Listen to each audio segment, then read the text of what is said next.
Mike was the favorite. You know, we're not supposed to have favorites, but all of us, we loved him. He was always outside with the soccer ball, bringing it up with his feet, bringing it over his head. You know, he had command of the soccer ball. That was through high school, and then he joined, the Air Force and went to the academy. We went to the airport, and then he walked to the gate, and he looked back. If I would have known that was the last time I was going to see him, I was oblivious. I didn't know. The first time I met him was out on the soccer field when we were at the Air Force Academy, and it was fairly obvious at the start that this guy had a little bit more going on than other people on the team. Man, that one guy is so good. Do we all have to be like that? Because I had seen soccer and I could run, didn't mean I could be a soccer player.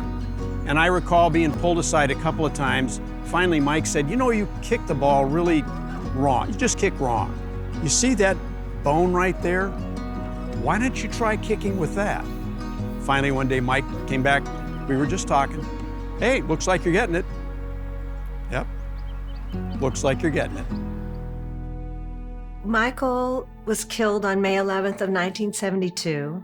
The official government documents show that he was found on October 31st of 1972. And our family, my mom and dad, were not told that he was found. And they're looking for an unknown soldier for the Tomb of the Unknowns. And Michael was selected. But when it came to our attention that these official government documents indicated that Michael was in the tomb, my mom was like, her eyes changed when she thought that she would be able to find her son and bury him and know the rest of the story. And after she gave her blood and they did the DNA test, and Secretary of Defense Cohen called and said, Mrs. Blassie, you can bring your son home after 26 years. Tom and I were discussing one day how we wanted to give back to our academy soccer team. Tom came up with On the Fields of Friendly Strife. It was like, oh, okay, good. That's the basis of what we want to focus on. Well, the outcome of that is the warrior ethos. The warrior that no matter what's happening, good, bad, or indifferent, they're always going to go to the end. Who epitomizes that warrior ethos? And Tom came up with Mike Blassie, and he said, think about Mike Blassie. A light bulb came on. It was perfect. We started to take steps to develop it and put it in place. We thought, wait a minute, hold on. We really need to get the family's permission to do this. So the first email came from Dick. An award? Other people are thinking about Mike's legacy? He's not forgotten, even from his soccer teammates. We want to name the award the Mike Blassie Warrior Award, and it would be for a soccer player. And to me, one of the features about this award, he is chosen by his fellow teammates. These are the people he plays every game with. So whoever the selectee is has passed the test of his entire team. And he goes, I want it to be in perpetuity. And he goes, is that okay? And I was like, is that okay?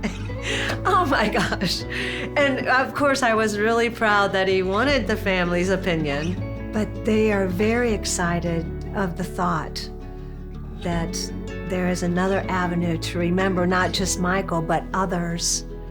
The importance of remembering people's name and their legacy. This adds another chapter to his life.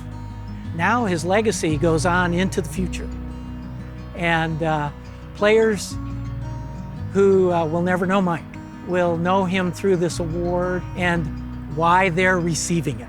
I think it's so important that Pat Blassie and the family were able to figure out where he was, who he was, and take care of him at the end of this whole saga. Before he was shot down and killed, he wrote a girlfriend of his about, why am I living if I'm just living to die? You know, I want to live so that others may live. And he is a hero, and he deserves to be known. And so I would tell him, glad to know you, brother. Welcome home.